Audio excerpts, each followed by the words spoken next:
If I were to give you $1 and I gave another person 10, chances are the guy with $10 is going to be able to do a lot more with what they've got than you can. And I think it's this parameter that we have to bear in mind whenever we look at 20th century socialism. And socialism of any character for that matter, because truthfully, it's never created. It only ever emerges from the system before it, filled with all of the baggage that it comes along with.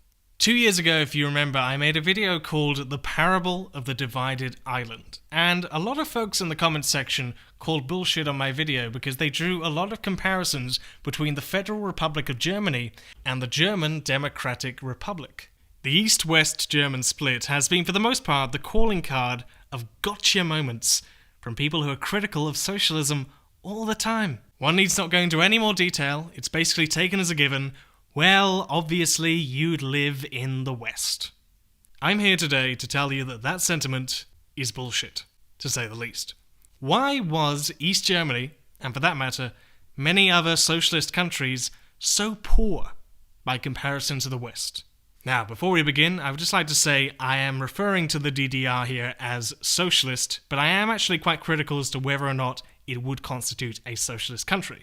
Not for the reasons you think, however, it's because there was never any revolution in the GDR to begin with. Largely, it was a factor of Soviet hegemony that enabled the growth of the separate economic system. So, in many ways, you might call it hegemonically socialist, but don't get me called out on that not true socialism card. Okay, let's begin. If you intend clicking off in a few, I'd just like you to go away with this. The whole way that this debate is framed is very, very misleading, because it implies that there was a simple 50-50 fair game split between the two sides.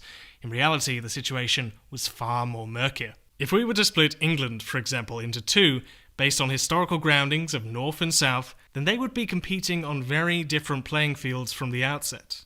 Why?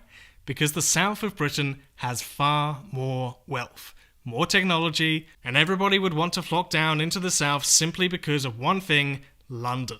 A world city. Even if we split by population, again, the south remains a whole lot richer. Countries design themselves around very specific geographical locations for this reason. In my home county of Devon, the area is quite rural. We only have 2 relatively small cities, and about a quarter of the country is moorland. If Devon were to become autonomous, we would suffer without any outside assistance. For that matter, if you were to split the moorland areas off from the rest of Devon, the moor regions would suffer ever more so.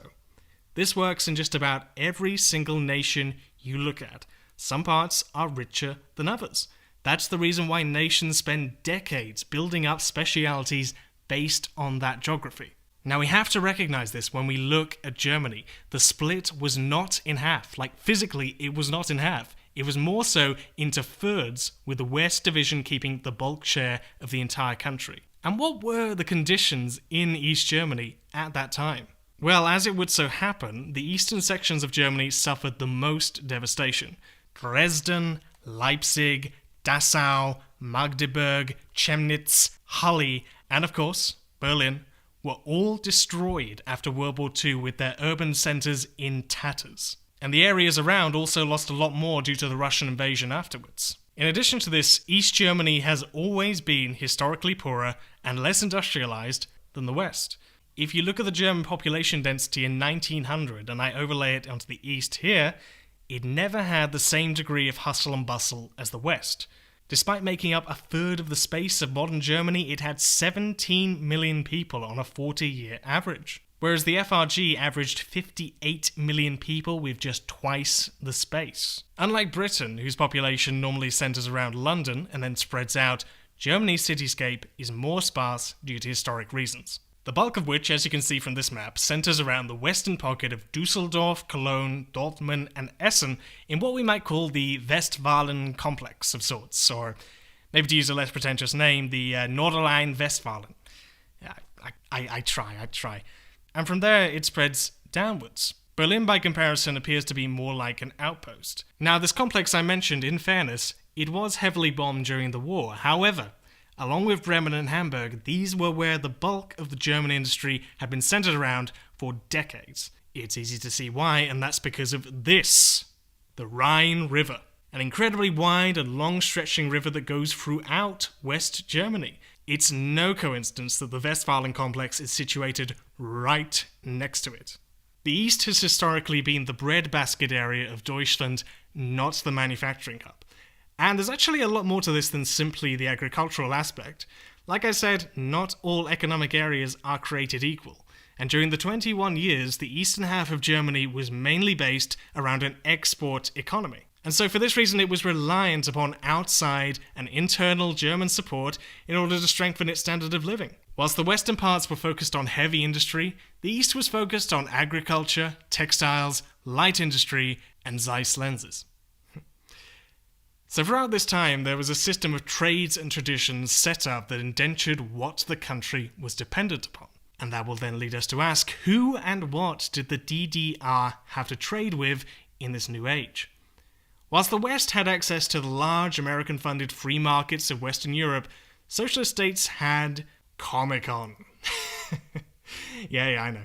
Now, this was basically a smaller market for most of the socialist countries, but more importantly, it only had access to far more, at the time, developing and poorer nations. Albania, as a good example of this, only had its industrial revolution during the 50s and the 60s. In 1945, 5% of the population knew how to read and write. That's like devastatingly low, less than Russia.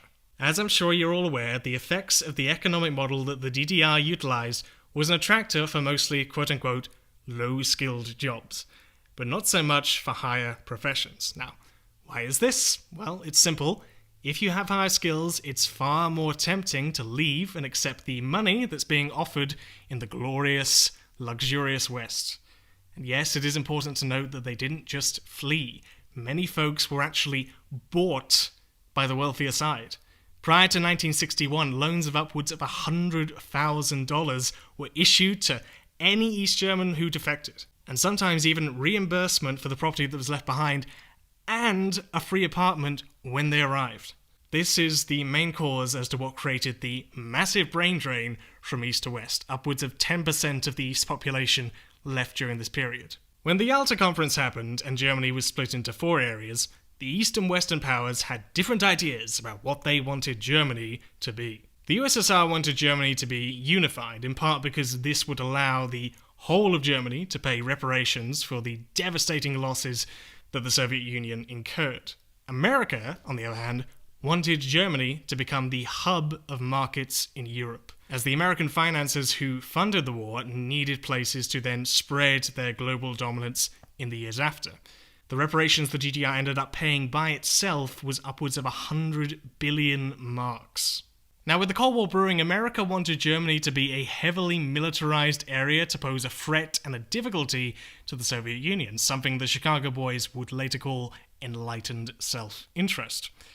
The USSR wanted Germany to remain demilitarized to prevent reprisals, even at one point offering the creation of a unified, non-aligned Germany with free elections and international supervision. But the Allies rejected this because, of course, their conflict of interests. A side note I just want to bring attention to, we generally tend to think of the Eastern nations as the Red Bloc, the Communist Bloc, the Soviet Bloc, and thereby just stating that they were effectively ruled by the Soviets and their leaders were all just puppets. You can say that if you want, but you can also make a similar case for West Germany, France, Italy, and Greece being American puppets. France was basically completely indebted to America thanks to the Marshall Plan. It wasn't just aid, it basically allowed the US to have a free market in advertising throughout the entirety of Western Europe. And let's not also forget about the rigging of elections, as America loves to do. America rigged Italian elections in 1948, Japanese throughout the entirety of the 50s and the 60s, the Philippines in 1953, just to name a few. America had this power, and it had far more wealth to give. During the war, its economy was the only nation that fought in it that went up as a result. And so during this time of rubble in Europe, it granted free range of opportunities for the United States to use and take advantage of. The USSR, the other superpower, had lost 1/6 of its population. Entire villages and towns across the country had been destroyed. In Belarus alone, if you've seen Come and See, you know that 600 villages were burned with their inhabitants along with them. And this was not even the beginning of its history. For the past 30 years, the Soviets had endured economic sabotage, sabotage by landlords, famines, a civil war, orphan crises. Upwards of 7 million kids lost their folks during the Civil War. This might also explain why Russian cartoons tend to have themes of orphandom. Entire railways, 85%, if my statistics are correct, were lost. Factories, mines, and all manner of infrastructure reduced to fractions of what they once were. So that was the background. America, by comparison, had achieved its industrialization by the 1860s. Russia only managed to get there by the time of the Second World War, and only just. So it was not in the nature of loaning out any funds so readily. If anything, it needed them itself. So all of these factors were instrumental in East Germany being on the worser playing field than the West. It had a poor industry to begin with, there was a grander devastation, a lack of markets, and it had to pay reparation. Now that all contributes, whether you like it or not, to a much poorer society, and it's not just socialism. The overwhelming majority of socialist economies grow faster and improve the general quality of life when you take in relative economic conditions into account. And as we can see from East Germany too, it did grow faster in spite of all the hardship that was pressed against it. Upwards of 600% versus the FRG's 400. The other nagging question, of course, everybody wonders about is, what of the wall? Now the usual narrative, as we all know, goes, East Germany crappy, people know like Ostland, everybody jump into West-Berlin. Well, the brain drain, as I mentioned before, was definitely a part of it, but again, the way this is being told is pretty crap in and of itself, so it's quite sobering then to read the East's perspective on it. Firstly, this is not how a nation naturally has its capital. Nobody would find it particularly fair if America's capital was located in Mexico, and the capital then was also shared with the Mexican state.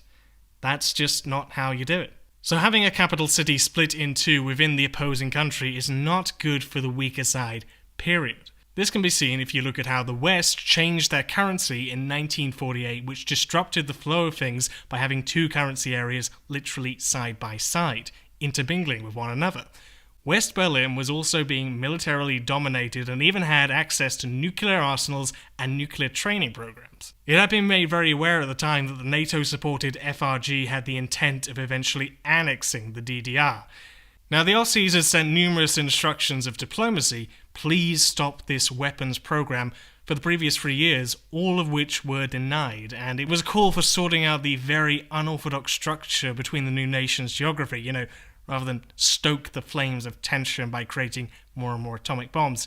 Side note, the USSR actually spent more of its product on R&D than actually many other Western nations did, but it had to use the majority of this on supporting its growing arms race. So when people like History Hub like to make a little slander by saying, oh, the USSR didn't care about its citizens, it just liked to spend money on war and rockets and all that, that's because it had to, not because it wanted to. So, yeah.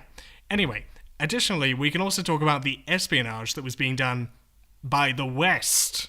Over 90 espionage organizations have been set up within the city, as well as radio broadcast and sabotaging networks designed to fragment the nation up a considerable amount. There were reported bomb threats by Western agents on DDR infrastructure, as well as numerous killings of border guards. I think it's clear from what we've seen here that there was a lot more context surrounding the situation than simply the standard West gut, Ost schlecht narrative behind the wall, that had just as much to do with war, espionage and sabotage as it did to do with brain drain. I think given the circumstances we understand why it is that the latter occurred. The question of what place would you rather live in comes with a sort of ignorance and blissful pride. If I were to ask Northern Ireland or the Republic of Ireland, it suddenly becomes a lot more clear the murkiness and awkwardness of such a question. We ought to apply this when it comes to any nation, as truthfully, they all do want to get back together at some point. No nation wants to be split. Some of the information I got from this video came from Mary Philbrook's The People's State, and she makes a very sobering remark in that since the fall of communism, nearly everything written about socialist states was written in the derogatory, of one-party governments, of dictatorship, of food shortages, and that no Western historian would ever seek to write the social history of Western society solely in terms of regime policies and popular resistance. But when it comes to the GDR, this is how the social history has been conceived. You can't ignore the fact that there really does come across a subtext within all of this. That no matter how dire things were, and at times they really were dire, there is ultimately a large pathology at play whenever we talk about these places. You ought to bear that in mind next time you make your analysis, because it's not really a view shared by the majority of people who live there. Yes, the majority. Of these Germans who lived during 1945 to 89, 57% believed that the nation was better than it was bad. I repeat, 57% believed that the nation was better than it was bad. It's an interesting observation, seeing as that the usual line from the budding anti-socialist is, "Just ask a person who lived under a socialist regime. I'll tell you it's terrible." But this is more than just simple nostalgia, because the trend has been noticed throughout almost all of the socialist countries. 60% of Russians, 70% of Tajikis, 63% of Romanians, 72% of Hungarians, 62% of Ukrainians or Bulgarians, and nearly 50% of Litvs and Slovaks. All of these people have attested to some variant of either thinking they were better off under socialism or worse under the current system. Now, why might this be? The reason is because of what happened after socialism got gutted in the East. And it wasn't very rosy. In the first few years of unification, 1/5 of working people in East Germany lost their jobs. The necessity of profit-making resulted in an economy interested in bottom lines, and thus externalities were thrown out for the birds. GDP across the entire Red Bloc fell 40% in just the first 5 years. Similar effects have been seen throughout the continent to this day. There have been massive increases in suicide, homicide, theft, and burglary rates since the fall. In many nations, the life expectancy has only just recovered to its Cold War days. In working life, cuts were made across the board to occupational safety and workplace rights, including sick pay, maternity leave, and various other benefits. The ensuing poverty led to a larger uptake in sex work, with people having little choice available to them. In Ukraine, where it got hit the hardest, productivity and standards of living have yet to recover from their pre-1990 levels. But there was, however, one silver lining of sorts in Germany. After the fall, many Aussies looking for employment left towards the Rhineland, and brought with them the teachings and experiences they'd gained under the DDR, which enabled Westies a more expansive view on the rights of workers, i.e., you are allowed good childcare, and you should demand it. The downside, however, is that because of the diaspora and the economic despair East Germany was left in, the space has been filled in recent times by right-wing groups, including neo-Nazis. The problem we are always dealing with when we discuss the Cold War is the trap of economism, i.e., viewing economic performance alone as the sum of all parts. In East Germany, plenty of low-level working people were allowed to go on cheap, relatively modest holidays with their families, only inside red countries and mostly within the GDR. Today, former Aussies have virtually no travel restrictions and can technically go and live anywhere they want in the world. However, for the majority of poorer people today, that simply isn't an option. The market actually prevents them from enjoying a level of satisfaction that they got in the old days. But probably the most salient example of the perils of this economistic mindset is a study that was done in 2006. Many Aussie men have since declared that their relationships and dating life have improved under capitalism. And immediately we'd argue, yeah, that's a plus for capitalism. In your face, commies. But if you find out their reasoning for this, it's not so glamorous. The most common reason they stated was because it gave men a stronger role in economic life. And he who controls the money controls the household. These men list the reasoning that under capitalism they have more economic dominance. And so therefore, women are easier. Something deep inside tells me that that's not a particularly good reason to prefer your relationship. It's another reminder that when people say they prefer a system, the reasoning for it is not always for the societal good. A general message in the media directed at the poor of today is to escape the impoverished neighborhoods they live in and go to what makes you feel better.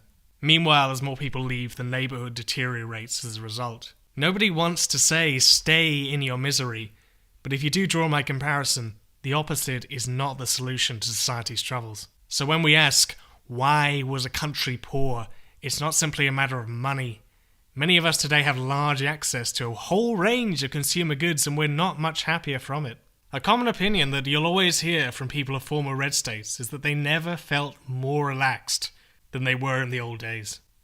The removal of existential threats and the knowledge that you were being looked after, to whatever extent they could manage, is definitely something that an enormous amount of us today would desire and benefit from hugely.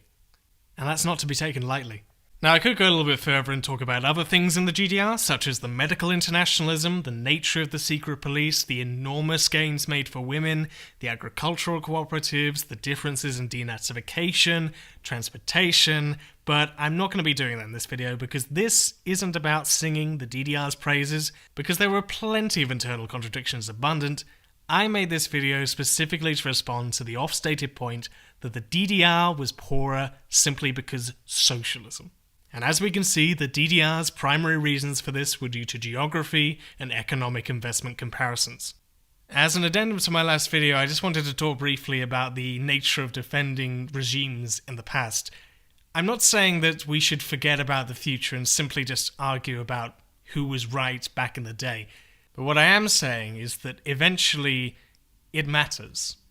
So I'm not saying that we should only focus on these things. We can do them simultaneously, but at the end of the day, it will come up, it will matter, and there will always be a need for people to stand there with that information available to teach people. And that is, I think, the reason why we should look at these places. It's not good to look back on the old days like they were fantastic. They weren't. But it's a sobering thought that for most people in these lands, society was built in a different way, a way that better served the general needs instead of just profit. And it's worth good observation instead of just throwing in the next line about breadlines.